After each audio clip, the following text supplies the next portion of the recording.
Power -2 और प्रकाश वर्ष की विमा है L। सिर्फ L। हाँ, सिर्फ L लंबाई।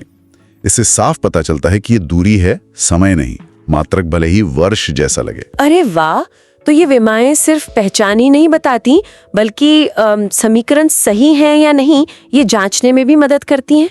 वो सेब और समोसे वाला उदाहरण बड़ा अच्छा था। हाँ, वो विमीय समांगता का सिद्धांत है, प्रिंसिपल ऑफ होमोजेनिटी। हाँ। मतलब आप सिर्फ उन्हीं राशियों को जोड़ या घटा सकते हैं जिनकी विमाएं एक जैसी हों। सेब में सेब ही जुड़ेगा, समोसे नहीं।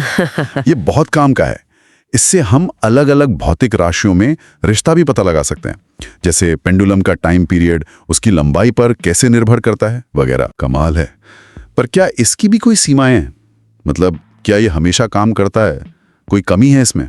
बढ़िया सवाल पूछा। हाँ, सीमाएं हैं, बिल्कुल है।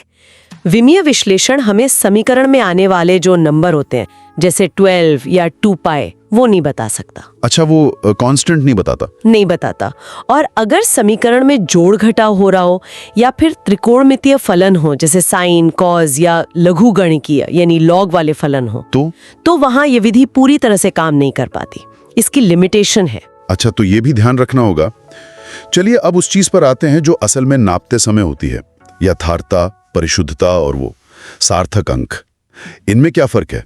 ये सुनने में बड़े एक जैसे लगते हैं। हाँ, लगते हैं।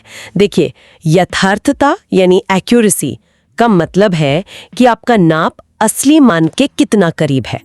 ठीक है। और परिशुद्धता यानी प्रिसिजन का मतलब है कि अगर आप बार बार नापें तो वो नाप आपस में कितने पास पास हैं। कोई उदाहरण? इसे ऐसे समझे, मान लीजिए आप तीरंदाजी कर रहे हैं, सारे निशाने बिल्कुल बीच में लगना, वो है यथार्थता। और सारे निशाने एक ही जगह लगना, भले वो बीच में ना लगे, कोने में लग जाए, पर सब एक साथ हो, वो है परिशुद्धता। बेहतरीन उदाहरण है, समझ गया। और सार्थक अंक, सिग्निफिकेंट फिगर्स, ये अक्सर कंफ्यूज करते हैं। सार्थक अंक दरअसल आपकी नाप की परिशुद्धता को ही दिखाते हैं। ये बताते हैं कि आपने कितने भरोसे के साथ वो नाप ली है। अच्छा। हाँ, मतलब देखिए, कैलकुलेटर तो आपको 10 अंक तक जवाब दे देगा, पर अगर आपकी स्केल सिर्फ मिलीमीटर तक ही नाप सकती है तो जवाब में उतने ही अंक लिखना ईमानदारी है जो आपने सच में नापे हैं। हाँ, वो नियम याद हैं कुछ कुछ। सारे नॉन जीरो अंक सार्थक होते हैं, बीच वाले जीरो भी, दशमलव के बाद वाले आखिरी जीरो भी सार्थक होते हैं। बिल्कुल। लेकिन शुरू वाले जीरो, जैसे 0.05 में वो शुरू के जीरो, वो सार्थक नहीं होते। नहीं होते। और बिना दशमलव वाली संख्या के आखिरी जीरो, जैसे 5000 में, वो भी आमतौर पर सार्थक नहीं माने जाते जब तक कोई खास निशान ना लगाओ, जैसे कोई बार ऊपर लगाओ या दशमलव लगाया हो। एकदम सही। और गणनाओं में भी इनका ध्यान रखना होता है। जोड़ घटाओं में हम दशमलव के बाद सबसे कम स्थान वाली संख्या देखते हैं। अच्छा।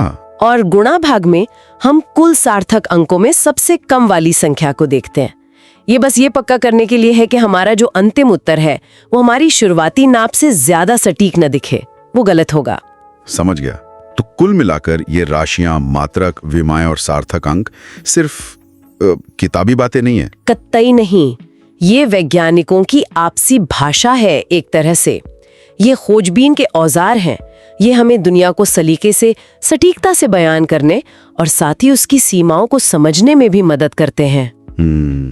दिलचस्प बात यह है कि ये नियम हमें सिर्फ गणना करना नहीं सिखाते, बल्कि ये भी बताते हैं कि हर माप में थोड़ी बहुत अनिश्चितता तो होती ही है और उसे स्वीकार करना जरूरी है। और यहीं से एक बड़ा सवाल मेरे मन में उठता है। जब हम बहुत जटिल गणनाएं करते हैं, मान लीजिए किसी स्पेस मिशन के लिए, किसी रॉकेट लॉन्च के लिए, तो किसी एक माप के आखिरी सार्थक अंक की वो छोटी सी अनिश्चितता, क्या वो अंतिम परिणाम पर बहुत बड़ा असर डाल सकती है? सोचने वाली बात है। हाँ, ये सोचने वाली बात है कि वो छोटी सी अनिश्चितता कहाँ तक जा सकती है।